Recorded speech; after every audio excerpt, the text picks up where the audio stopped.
আমি নিতে চাই না, কাউকে আমি বলছিও না। আমি আমার কথা বলছি। আমি আমার নবীকে ভালোবাসি নিজের থেকেও বেশি, বাবা মায়ের চেয়ে বেশি, আমার ভাই বোনের চেয়ে বেশি, স্ত্রী কন্যা সন্তান থেকে বেশি, আমার সম্পদের চেয়ে বেশি। আমি আমার নবীকে সবচাইতে বেশি ভালোবাসি। তোমার বাবার ইজ্জত রক্ষায় তুমি যদি কাউকে ফাঁসি দিতে পারো তো শুনে রাখো, আমি আমার নবীর ইজ্জত রক্ষায় কোন কুলাঙ্গারকে যদি সামনে পাই, সে আমার নবীকে যা কটাক্ষ করেছে, আপনারা সাক্ষী থাকেন। আমি কোন আইনের তোয়াক্কা করবো না, আমি তাকে জায়গায় নামাজ করে ফেলবো।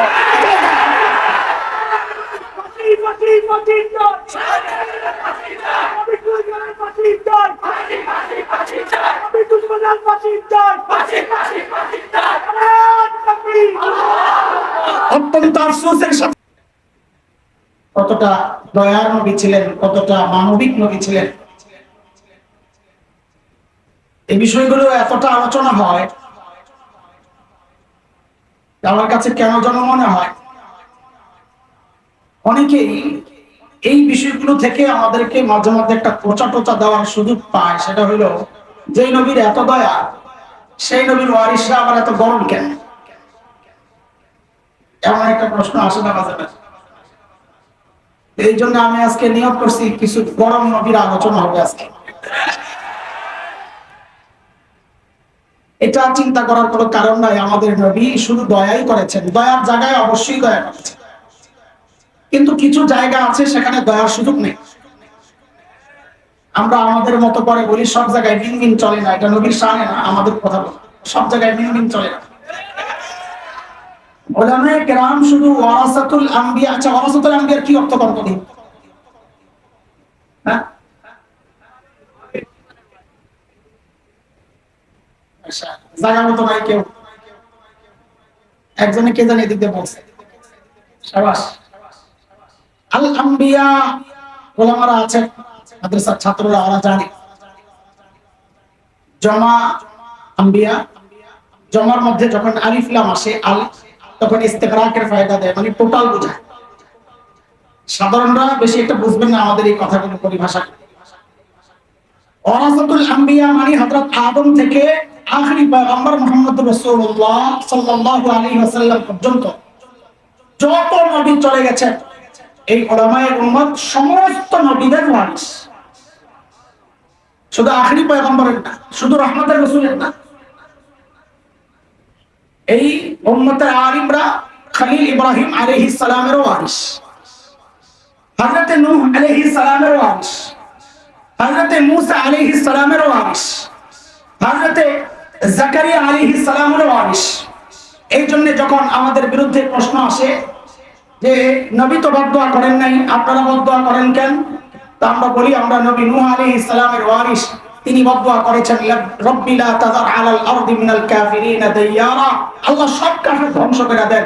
বলে আপনারা রহমতের নবীর ওয়ারিস, মূর্তি ভাঙতে যান কেন? বলে আমরা খালি রহমতের নবীর ওয়ারিস না, আমরা খলিল ইব্রাহিমের ওয়ারিস। মূর্তি ভাঙাও আমাদের মিরাজ সূত্রে পাওয়া একটা কাজ।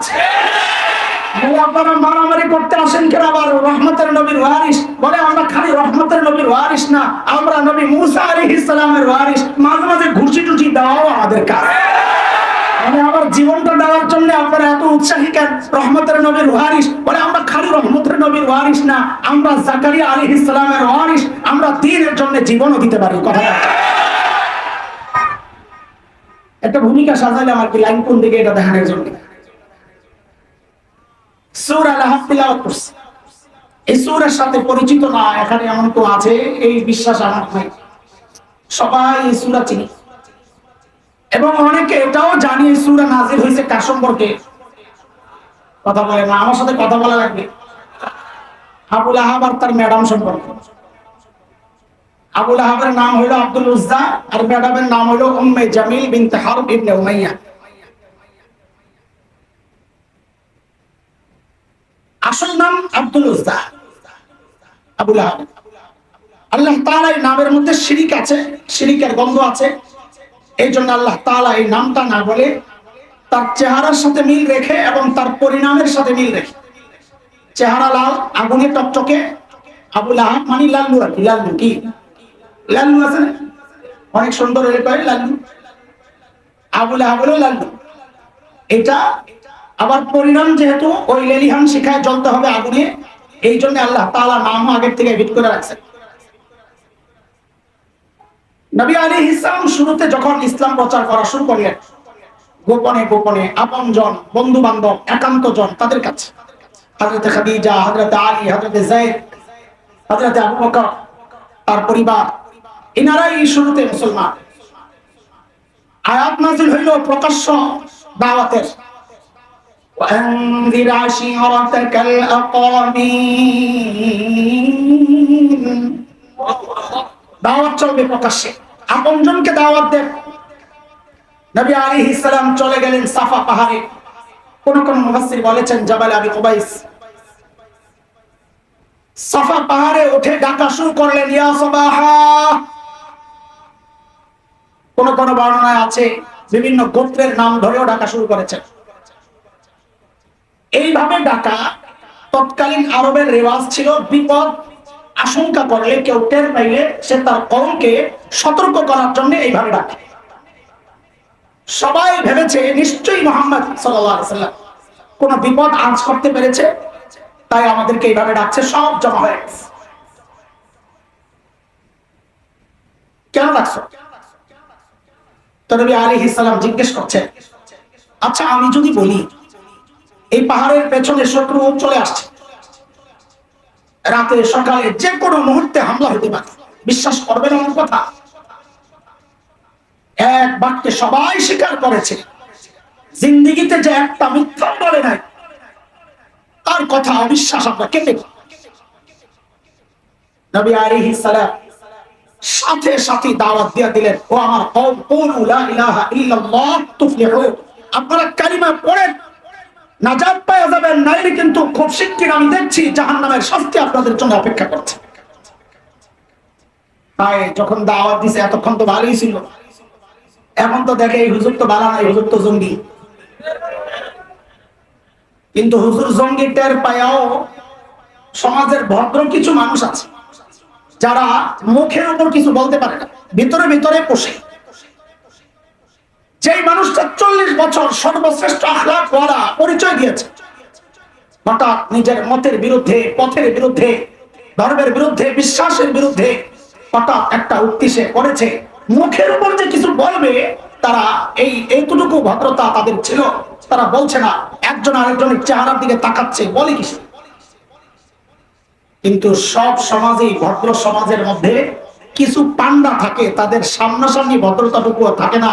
আমি বলি সব সমাজেই কিছু মুরগি চোরা থাকে। ওই সমাজের মুরগি চোরার নাম হলো আবু লাহাব।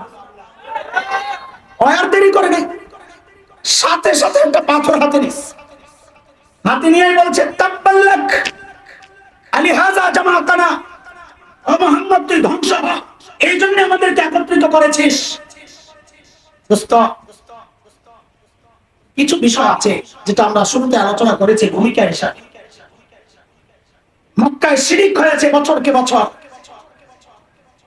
আল্লাহ তাআলা তাদেরকে কিছু বলেন না। ওই সময় শিরিক চলছিল, আল্লাহ কিছু বলেন না। কিন্তু যেই না আমার প্রিয় হাবিব সাল্লাল্লাহু আলাইহি ওয়াসাল্লামকে তাচ্ছিল্য করা হয়েছে, বেয়াদবি করা হয়েছে, আল্লাহ তাআলা চুপ থাকেন নাই। আল্লাহ তাআলা সাথে সাথে জবাব দিয়েছেন, তাব্বাত ইয়াদা আবি লাহাব ওয়া তাব। আবু লাহাব, তুই কোথায় হাত দিয়েছিস? কার বিরুদ্ধে মন্তব্য করেছিস? আমার মাহবুবের বিরুদ্ধে। ও আবু লাহাব, শোন, তোর ধ্বংস অনিবার্য, তুই ধ্বংস হয়েই যাবি। এই জন্যই আমরা বলি, সব জায়গায় আমাদের কাছে দয়ার আচরণ তালাশ করেন না। হ্যাঁ, আমরা সর্বোচ্চ ভদ্রতা আমরাই দেখাই, সর্বোচ্চ নরম আচরণ আমরাই দেখাই, সর্বোচ্চ মানুষের সাথে সহায়তা আমরাই করি, এটাই বাস্তবতা। কিন্তু একটা জায়গায় আল্লাহ চুপ থাকেন নাই, আমরাও চুপ থাকতে পারি না। সব কিছু সহ্য করা যায়, বরদাস্ত করা যায়, নিজের উপর জুলুম নির্যাতন সহ্য করা যায়, বরদাস্ত করা যায়। কিন্তু প্রত্যেকটা ঈমানদার সূরা লাহাবের এই পটভূমি থেকে শিক্ষা নিয়েছে যে সব জায়গায় চুপ থাকা যায় না। আল্লাহ জবাব দিয়েছেন, আমরাও বলছি, যদি আমার নবীর বিরুদ্ধে কেউ কটূক্তি করে, তাচ্ছিল্য করে, বাজে মন্তব্য করে, সব বরদাস্ত করা যাবে, এদের বিরুদ্ধে লড়তে হবে, লড়তে হবে।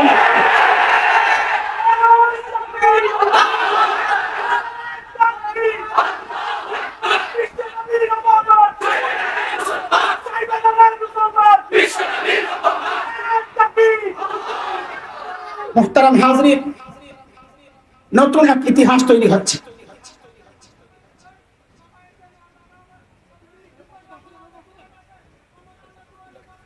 সে একটা সিন ক্রিয়েট করে কাজটা সারতেছে, কেউ দিবেন না।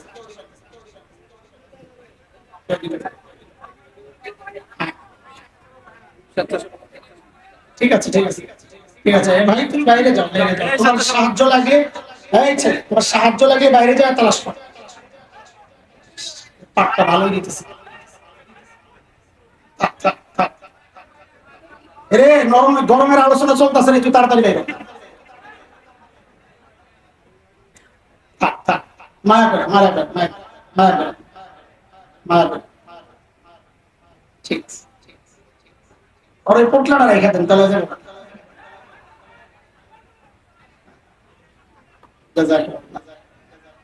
আচ্ছা খেয়াল করেন, সে সুযোগ নিতে চাইছে আর কি একটু, এই সুযোগে ঝাঁক বিছাইলে যদি মানুষ দিয়ে দেয়, ডরে মরে খাইছে। আল্লাহ ইস্তেগফার করে, আস্তাগফিরুল্লাহ। শয়তান ঢুকছিল, শয়তানকে যে শুরু হয়েছে রে আজকে না জানি আমার উপরে দিয়া যায়, তারপরে লাগাই দিই। আল্লাহ আসলে খেল, নতুন এক ইতিহাস শুরু হয়েছে। সেই ইতিহাস হয়েছে দুইটা মিছিল, দুই দিকে। একটা আল্লাহর নবীর বিরুদ্ধে অবস্থানকারী, নবীকে নিয়ে তাচ্ছিল্য করা মানুষ, যে মিছিলের নেতৃত্বে আবু লাহাব। কিয়ামত পর্যন্ত এই মিছিল চালু থাকবে। আবার আরেকটা মিছিলের নেতৃত্বে আল্লাহ, যার পেছনে নবীর বিরুদ্ধে কেউ কথা বললেই যারা দাঁড়ায় যাবে, ওই মিছিলের গন্তব্য জান্নাত। আমরা যে কথাটা বুঝাইতে চাচ্ছিলাম, সব জায়গায় চুপ থাকা যায় না। আমরা আপনাদেরকেও বলি, অনেকে আছেন আলেমদের বিরোধিতা করেন রাজনৈতিক কারণে, বিভিন্ন দেশের পক্ষে ওকালতি করেন, এটা আপনার রাজনীতি। সন্ত্রাস করেন, দুর্নীতি করেন, এটা আপনার স্বভাব।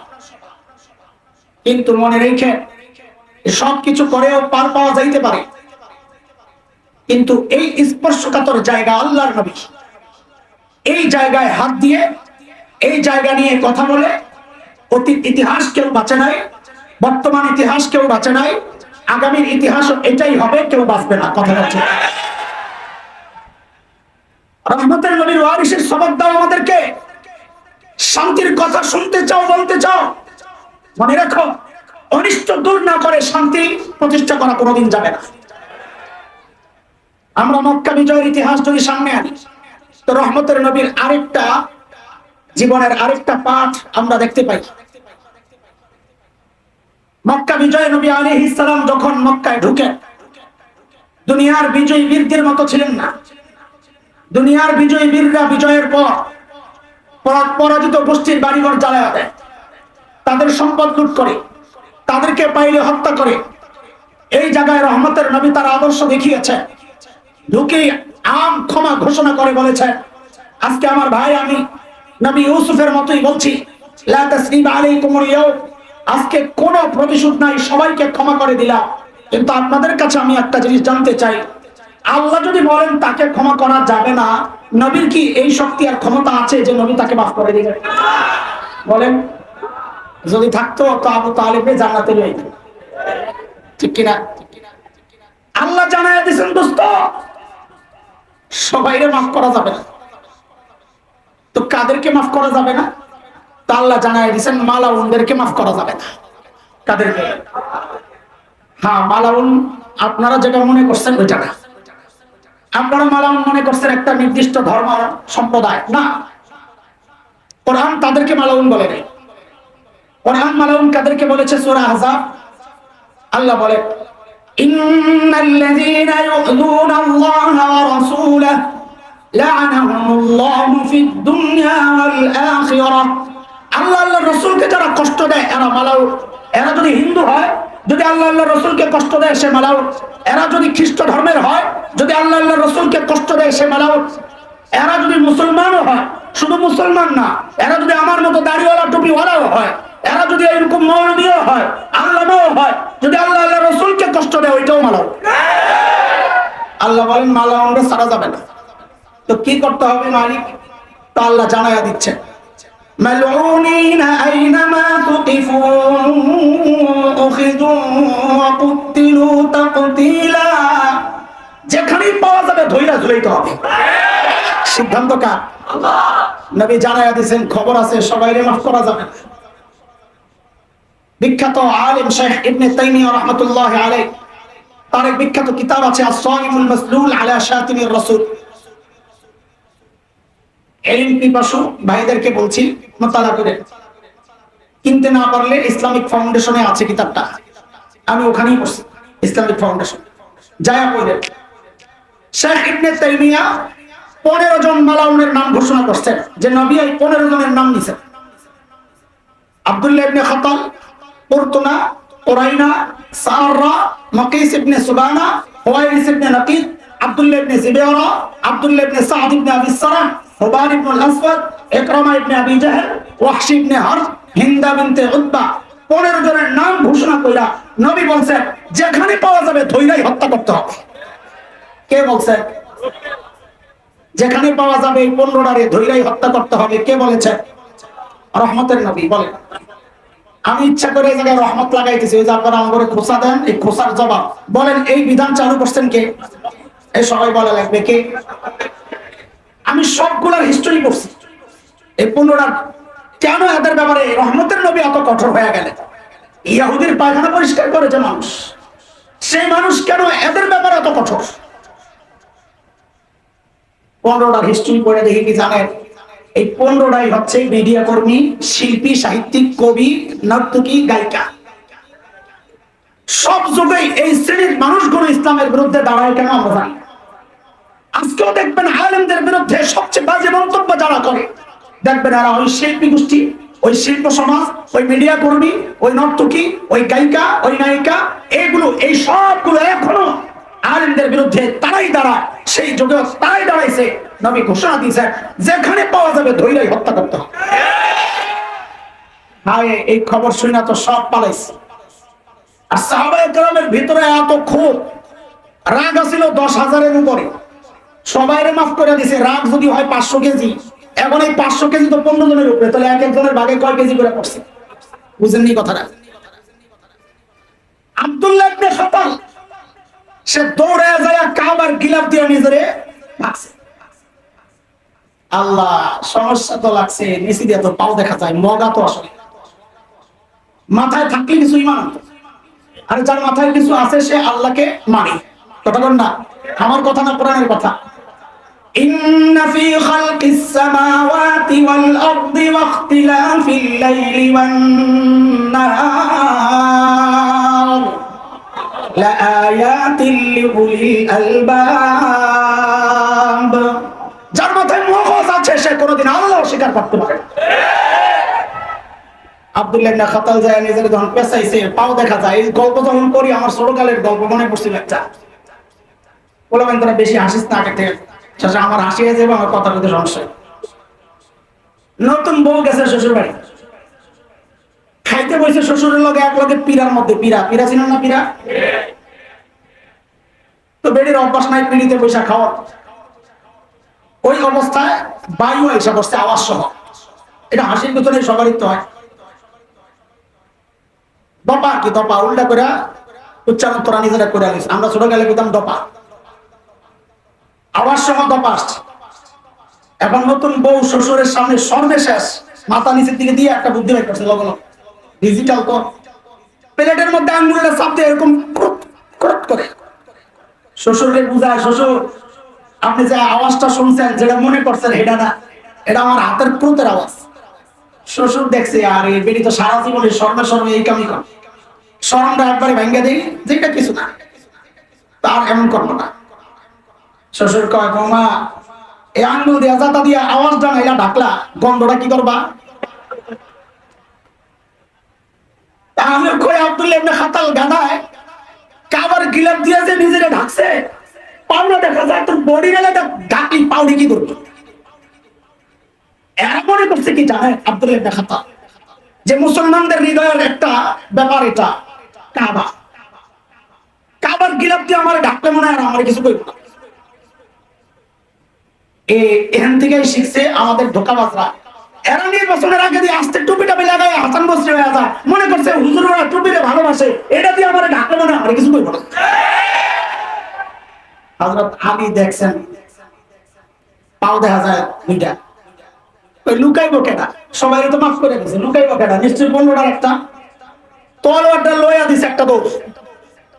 দুই সাহাবী এই দৃশ্য দেখা কিছু না বুঝা কিছু না দেখা বলে আলী খামাখা তোর দেয় নাই, পাইছে কাস্টমার একটা, এরাও সাথে সাথে দোষ যায় বাইর করছে।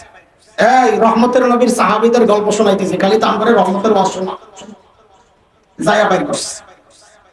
বাইর করে ধইরে কল্লাটা ফালাইয়া মাকাম ইব্রাহিম, বাচ্চারা যদি আসসারিমুল মাসলুল পড়ার সুযোগ না হয়, সিরাতে মুস্তাফা সাল্লাল্লাহু আলাইহি সাল্লাম ওখানে ওই ঘটনাটা আসছে, এটা করে দিই। বের করে কল্লা ফালাইয়া ঝুলায় রাখছে মাকাম ইব্রাহিমের পাশে। হযরত ওসমান দেখে একজন মানুষ নিজে বিয়ে করার সময় এত তথ্য তল্লাশি নেয় না, নিজের মেয়েকে বিয়ে দেওয়ার ক্ষেত্রে যতটা তল্লাশি নেয়, ঠিক না? হযরত ওসমানের উপর আল্লাহর নবীর কতটা ভরসা আস্থা থাকলে একজন না দুইজন মেয়েকে বিয়ে, কাজে ওসমানকে নিয়ে কথা বলতে একটু সতর্ক, নবীর আস্থা যায় না। হযরত ওসমান আসছেন, তার এক দুধ ভাই ছিলেন ওই 15 জনের একজন, আব্দুল্লাহ ইবনে সাদ ইবনে আবি সারাহ।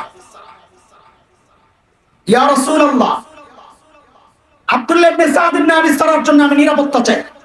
ওই সময় সিস্টেম ছিল নিরাপত্তা কেউ দিয়ে দিলে সবার পক্ষ থেকে নিরাপত্তা হয়ে যায়, তাকে আর কেউ কিছু করতে পারে। হযরত ওসমান বলেন, ইয়া রাসূলুল্লাহ, আব্দুল্লাহ ইবনে সাদ ইবনে আবি সারাহর জন্য নিরাপত্তা চাই। আল্লাহর নবীর চেহারাটা এরকম ফিরে আইছেন, বলেন তো কে ফিরাইছেন? রহমতের নবী। সাবাস, একটু কথা বুঝছে, হ্যাঁ জিনিসটা কি বলতে চাইতেছে, চেহারা ফিরে আসছে। হযরত ওসমান আবার ওই পাশে, ইয়া রাসূলুল্লাহ, আব্দুল্লাহ ইবনে সাদ ইবনে আবি সারাহর জন্য নিরাপত্তা চাই।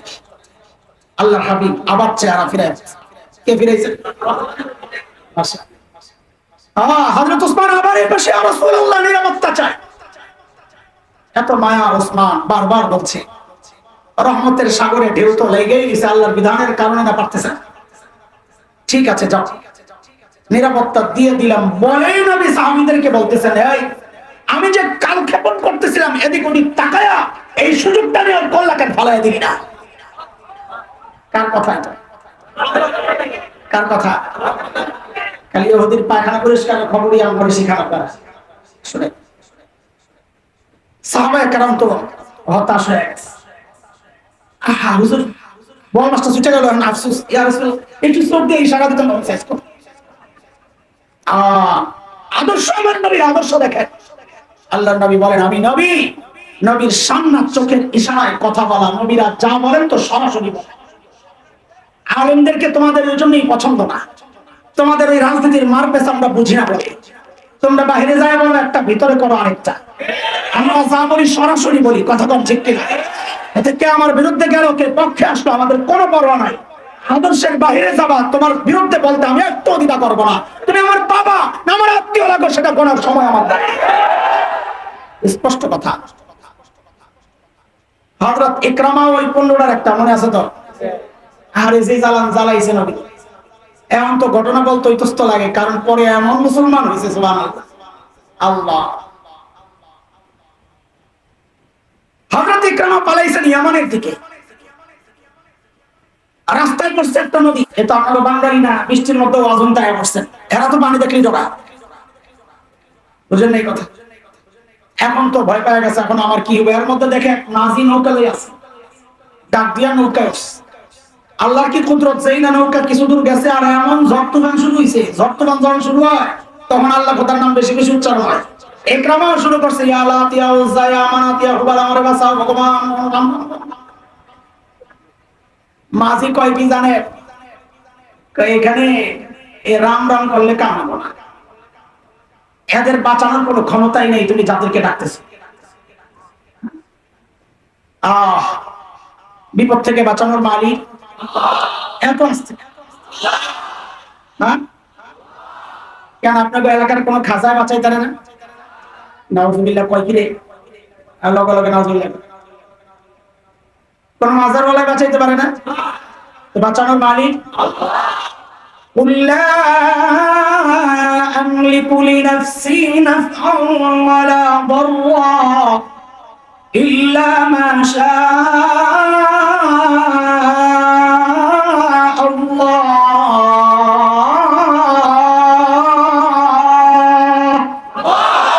আরে বাবা খাঁচা চাতুরের কথা আল্লাহ নবীকে দিয়ে বলাচ্ছে। আপনি বলে দেন এই ঢঙ্গা খুব একটা ভালো না। বাবা রাগ করলে রাগ যখন কম হয় সরাসরি বলে আয় এই কাজ করবি না, আয় এই কাজ করবি না। বেশি মেজাজ খারাপ হলে যায় কয় তোমার পোলারে কয়ে দিও। বউরে যায় কি বলে তোমার পোলারে। এটার মধ্যে বেশি হামলার একটা ব্যাপার আছে, রাগটা বেশি দেখায়। আল্লাহ যখন নবীকে বলেন কুল আপনার উম্মতকে কয়ে দিয়ে, তার মানে আল্লাহ খুব রেগে আছে। করে কি হারা এটা কই যায় খাজার কাছে বাবার কাছে। বাঁচানোর ক্ষমতা তো আপনারই নাই, একমাত্র বাঁচানোর ক্ষমতা আমি আল্লাহ। হযরত ইকরামা এই কথা শুই না তো আমার কে বাঁচাবে? ও যে আল্লাহ স্থলে বাঁচান ওই আল্লাহ এখানেও বাঁচাবেন, আর কেউ তোমাকে বাঁচানোর ক্ষমতা রাখে না। মাঝির কথাই ইকরামার দিল পাল্টায়। কার দাওয়াত যে কখন কাজে লাগে বলা যায় না রে। সাথে সাথে হযরত ইকরামা হাত উঠাইলেন, আল্লাহুম্মা লাকা আহদুন ইন আফাইতানি মিম্মা আনা ফি আন আতিয়া মুহাম্মাদা ওয়ালা আজিদান্নাহু আফুওয়ান গফুরান কারীমা। ও আল্লাহ, যেই বিপদে আমি পড়েছি ওই বিপদ থেকে যদি আমাকে আপনি বাঁচায় দেন আল্লাহ, আমার ওয়াদা আমি এখান থেকে সরাসরি নবী মুহাম্মাদের কাছে যায়া হাত্তা আদা ইয়াদাইয়া আলা ইয়াদাইক, হাতে হাত রেখা বায়াত করে আমি মুসলমান হয়ে যাব। আমার বিশ্বাস তিনি আমাকে তাড়াইয়া দিবেন না, তিনি আমাকে ক্ষমা করে দিবেন। ওদের বিশ্বাস ছিল নবী গেলে ক্ষমা করে দিবেন। এই দিক দিয়ে ঘটনা হয়েছে ইকরামার বউ উম্মে হাকিম বিনতে হারিস ইবনে হিশাম, সে নবীর কাছ থেকে জামাইয়ের জন্য নিরাপত্তা চায়া দৌড়াইতেছে জামাইয়ের পিছনে পিছনে বাঁচাইতে। চায়া যেই দেখছে জামাই নদী পার হয় তো নদীর পার থেকে ডাকা শুরু করছে, ইয়াবনাম, ও চাচাতো ভাই। জামাইরে কি কয়? কথা বল না। জামাইরে কি করে ডাক দিছে? ও চাচাতো ভাই। জামাই আবার চাচাতো ভাই কেন? হ্যাঁ হ্যাঁ, এটা আমরা বলি আর কি মাজাজে মাল। চেয়ারম্যানগিরি নাই, এরপর মানুষের চেয়ারম্যান কয় আসলে চেয়ারম্যান সাহেব আগে আসি না। বিয়ার আগে চাচাতো ভাই ছিল, এটা এখনো চালু আছে। আমার এক আপন, আমার বউ বিয়ে দিছি আমার আপন চাচাতো ভাইয়ের সাথে, নাম আব্দুল মান্নান। তা আমরা তো এখনো আব্দুল্লাহ ভাই তো ডাকা হয় না জীবনে, মান্নান ভাই ডাকি। কিন্তু এটা তো বিষয় না, আব্দুল্লাহ ভাই রে ভাই ডাকি। সমস্যা সমস্যা হলো আমার বই না মান্নান ভাই করি না। তো ইকরামার বউ ডাক দিছে, ও চাচাতো ভাই, ইন্নী ক্বাদ জিতু মিন ইনদি আবাররিন নাস ওয়া আওসালিন নাস ওয়া খায়রিন নাস ক্বাদ ইসতাহমানতু লাকা রাসূলুল্লাহ সাল্লাল্লাহু আলাইহি ওয়াসাল্লাম ফালা তুহলিক নাফসাক। ভাই, আমি এমন একজনের কাছ থেকে আসছি যে মানুষের মধ্যে সবচেয়ে ভালো মানুষ, আত্মীয়তার সম্পর্কে মূল্য দেওয়ার ক্ষেত্রে সবচেয়ে দায়িত্বশীল ব্যক্তি, আওসালুন নাস, জগতের সর্বোত্তম ব্যক্তি। তার কাছ থেকে আমি আপনার জন্য নিরাপত্তা চাই আসছি, আপনি নিজেকে ধ্বংসের মুখে ঠেলে দিয়ে। ইকরামা তো এমনি নিয়ত পাল্টে এসেছে, বউর দাওয়াত পায় আসছে, বউর হাতে মুসলমান হয়েছে।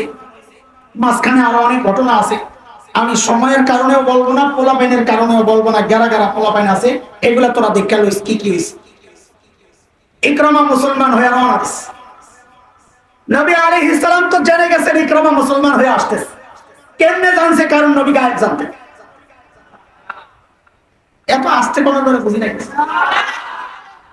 নবী গায়েব জানতেন যদি বলো, একটা ঘটনায় নবী আসামির কাঠগড়ায় দাঁড়ায়া যাবে, নাউজুবিল্লাহ মিন যালিক। সেটা হচ্ছে ইফকের ঘটনা। আম্মা জানের হাড় হারায় গেছিল, শুনছেন গল্প? বুজবাই বনুল মুস্তালিক বা কেউ মোরাইসিয়া বলেছে। কওমের নাম হিসাবে মুস্তালিক, এলাকার নাম হিসাবে মোরাইসিয়া।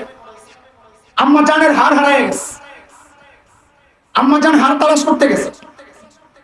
এই দিক দিয়া কাফেলা মনে করছে আম্মা জান আছে, কারণ তখন মেয়েরা হালকা পাতলা ছিল আর আম্মা জানের বয়স কম, হালকা পাতলা ছিল।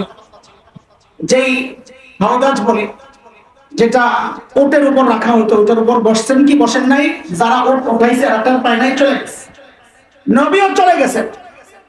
প্রশ্ন হচ্ছে, আল্লাহর নবী যে গায়েব যদি জানতেন, তাইলে আম্মা জান যে পালকির ভেতরে নাই, এটা জেনেও যদি নবী চলে গিয়ে থাকেন, তাহলে আমরা বলার সুযোগ আসবে, নাসারা খ্রিস্টান ইসলাম বিদ্বেষীরা বলবে নবী একজন দায়িত্বহীন স্বামী ছিলেন, নিজের স্ত্রীকে এই অন্ধকারে একা একা রাইখা চলে গেছে। এই অভিযোগ আসবে কি আসবে না? গেল মদিনায় যাওয়ার পরেও নবী পেরেশান, কিচ্ছু বলেন না, ওহির অপেক্ষা আছে। আম্মা জান পবিত্র না ভুল করে ফেলেছেন, জিজ্ঞাসা করছেন, ভুল করলে তওবা করে আল্লাহ মাফ করে দেবেন। যদি নবী গায়েব জানতেন, 1 মাসের অপেক্ষা কিসের? নবী তো জানে আম্মা জান কিচ্ছু করে না, কেন অপেক্ষা করবেন? কারণ নবীর কাছে ইলমের মাধ্যমেই তো ওহী, নিজের থেকে কিছু জানানোর ক্ষমতা তো নবীর ছিল না। আল্লাহ যা জানাইতেন নবী তা জানতেন। হ্যাঁ, নবী গায়েবের খবর দিতেন, খবর জানার পর দিতেন, নিজ থেকে কোনো খবর দিতেন। বুঝছেন নি কথা? আল্লাহর হাবিব তো জেনে গেছেন ইকরামা আসতেছেন মুমিন হয়ে, কিন্তু নবীর মাথা আছে, আরে সবাই রিজে মাফ করে দিলাম, ইকরামাও বেঁচে গেল, এখন আমার সঙ্গী সাহাবীরা তো খেইবার হইছে পুরা, যারে পাইবো ধরে ঝুলাইবো, এই জায়গায় এসে তো পারবো না। এখন এই জাল না আবার আবু জাহেল রে, ইকরামার বাবা আবু জাহেল, আবু জাহেল রে গাইলে না ইকরামার ঝাল আবার মিটায়, তখন তো আবার ইকরামা কষ্ট পাবে। কি খেয়াল রাখছেন নবী? ডাক দিয়া সাহাবীদেরকে বললেন, ইয়াতিকুম ইকরামা মুমিনা ফালা তাসুব্বু আবাহু ফা ইন্না সাব্বাল মাইয়িত ইউজিল হাই। ইকরামা আসতেছে মুমিন হইয়া, কাজে তোমরা কিন্তু তার বাবাকে গালি দিও না, কারণ জীবিত ব্যক্তির কষ্ট হয় তার আপনজন মৃত ব্যক্তিকে গালি দিতে। আমার নবীর এই ছোট্ট একটা আদর্শ যদি এই সমাজ গ্রহণ করত, অতীতে যারা চলে গেছে, সেই বঙ্গবন্ধু হোক আর জিয়াউর রহমান হোক, যারা চলে গেছেন তাদের কিছু না কিছু ভূমিকা দেশের জন্য ছিল, অবশ্যই ছিল, কম বেশ। আমাদের এই দলগুলো যদি তাদের পূর্বের নেতাদের সমালোচনা বাদ দিয়া, তাদের প্রসঙ্গ বাদ দিয়া তাদের ভালো আলোচনা করত, আমরা হলফ করে বলতে পারি তাদের আপোষের লড়াইটা অনেকটা কমে যেত। কথা বলতে, এই যে এতক্ষণ কথাগুলো বললাম, কি বুঝাইতে চাচ্ছি? ওই যে আপনারা আমাদের কাছে সবসময় খালি চোখের পানিওয়ালা ওয়াজ যে আশা করেন, সবসময় খালি কবরের ওয়াজ যে আশা করেন, সবসময় যে খালি আসমানের উপরের কথা আশা করেন, এই সমাজের কথা বললেই যারা আমাদেরকে জঙ্গি বলতে চান, এই সমাজের বাজে কথাগুলো তুলে ধরলেই যারা আমাদেরকে উগ্রবাদী আখ্যা দিতে চান, দেশের স্বাধীনতার পক্ষে সাম্রাজ্যবাদী আধিপত্যবাদীদের বিরুদ্ধে বললে যারা আমাদেরকে তালেবানি ট্যাগ দিয়া মানুষের সামনে ছোট আর খাটো করতে চান, যারা সবসময় আমাদের কাছ থেকে নরম নরম কথা শুনতে চান, তাদের উদ্দেশ্যে আমাদের এই পয়গাম। আমরা আসলেই নরম, অন্যদের তুলনায় আমরা আসলেই নরম। আমরা যদি গরম হইতাম, সমাজে আমাদের সাথে যারা এতদিন অন্যায় অত্যাচার অবিচার করেছে ধৈরা ধৈরা ঝুলাইতাম। আমরা তা করি নাই, কারণ আমরা ক্ষমা করতে জানি, নবীর কাছ থেকে ক্ষমা করা শিখেছি। কিন্তু ক্ষমার একটা নির্দিষ্ট মাত্রা আছে, যেই জায়গায় আল্লাহ ক্ষমা করেন নাই, যেই জায়গায় যাদের সম্পর্কে আল্লাহ বলেছেন আইনামা সুকিফু উখিযু ওয়াকুতিলু তাকতিলা, ওই জায়গায় আমরা নরম হইতে পারি না। এই জায়গায় আমরা যদি কেউ নরম হয়, এটা তার ঈমানের সমস্যা, এটা তার ঈমানের দুর্বলতা। আমরা আইন হাতে তুলে নিতে চাই না, কিন্তু যদি আমাদের দাবিটা কি বুঝেন, আমাদের দাবি হচ্ছে আল্লাহর দেওয়া আইনকে বাস্তবায়ন করেন। যদি তা না করেন আমরা ঈমানদাররা, এটা আমাদের হৃদয়ের কথা সাক্ষী থাকেন ক্যামেরা আছে, আমি আমার কথা বলছি, কারো দায়িত্ব আমি নিতে চাই না, কাউকে আমি বলছিও না, আমি আমার কথা বলছি। আমি আমার নবীকে ভালোবাসি নিজের থেকেও বেশি, বাবা মায়ের চেয়ে বেশি, আমার ভাই বোনের চেয়ে বেশি, স্ত্রী কন্যা সন্তান থেকে বেশি, আমার সম্পদের চেয়ে বেশি। আমি আমার নবীকে সবচাইতে বেশি ভালোবাসি। তোমার বাবার ইজ্জত রক্ষায় তুমি যদি কাউকে ফাঁসি দিতে পারো, তো শুনে রাখো, আমি আমার নবীর ইজ্জত রক্ষায় কোন কুলাঙ্গারকে যদি সামনে পাই, সে আমার নবীকে যা কটাক্ষ করেছে, আপনারা সাক্ষী থাকেন, আমি কোন আইনের তোয়াক্কা করবো না, আমি তাকে জায়গায় নাড়া করে ফেলবো।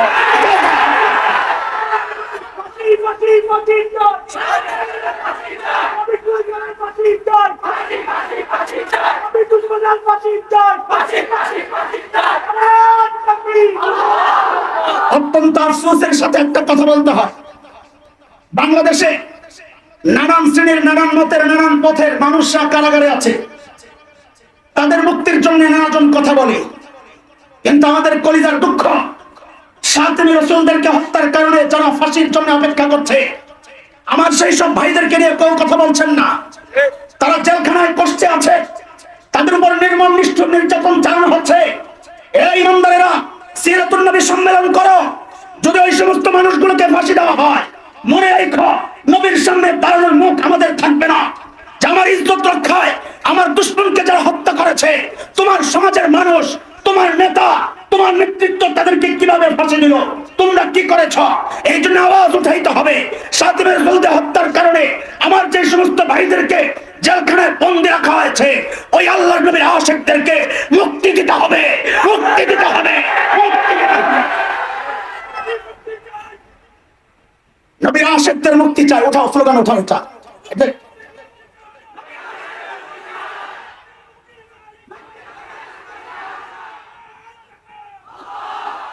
এই স্লোগানকে ছড়াইয়া দিতে হবে।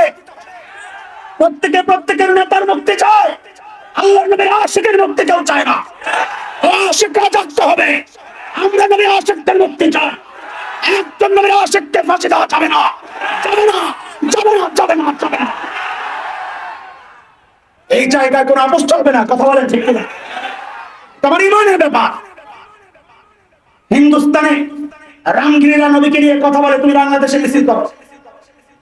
কিন্তু বাংলাদেশে যারা এই সাতেমদের বিরুদ্ধে প্রতিবাদ কইরা, তাদের জন্য উপযুক্ত শাস্তির ব্যবস্থা কইরা, তাদেরকে জাহান্নামে পাঠাইয়া নিজেরা কারাগারে বন্দী, তাদের ব্যাপারে তুমি কথা বলো না। এগুলা রাজনৈতিক মিটিং মিছিল ছাড়া কিচ্ছু না।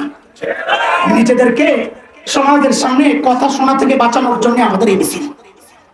যদি সত্যিকার অর্থে নবীর আশিক হয়ে থাকি, সমস্ত আশিকরা এক জায়গায় আসতে হবে। দুনিয়ার যে কোনো জায়গায় আমার নবী বিশ্বনবী, একমাত্র বিশ্বনবী। দুনিয়ার সব জায়গায় যেমন আমার নবীর দিন চলে, দুনিয়ার যে কোনো জায়গায় আমার নবীর ইজ্জতে কেউ আঘাত দিলে প্রত্যেক কোণ থেকে আওয়াজ উঠতে হবে। শুধু ভারতে, ওই ডেনমার্কে, ওই ফ্রান্সে নবীকে গালি দিলে তুমি কথা বলবা, মিছিল বের করবা, অথচ তোমার দেশের এই আশিকরা বন্দী, তাদের উপর নির্যাতন চালানো হচ্ছে, তাদের বিবিদের খবর নাই, তাদের মা বাবার খবর নাই, ওই পরিবারের খবর নেওয়ার কেউ নাই, নেতার খবর নেওয়ার মতো মানুষের অভাব নাই। নেতা মুক্তি পেলে ফোন নিয়ে যাও। আশিকদেরকে মুক্ত করার জন্য কয়দিন ময়দানে নেমেছ। এই জন্য বলি, আশিকরা জাগতে হবে, আওয়াজ উঠাইতে হবে, আওয়াজ উঠাইতে হবে। আল্লাহর নবীর আশিকদের মুক্তি চাই, মুক্তি চাই, মুক্তি চাই, মুক্তি চাই, মুক্তি চাই, মুক্তি চাই।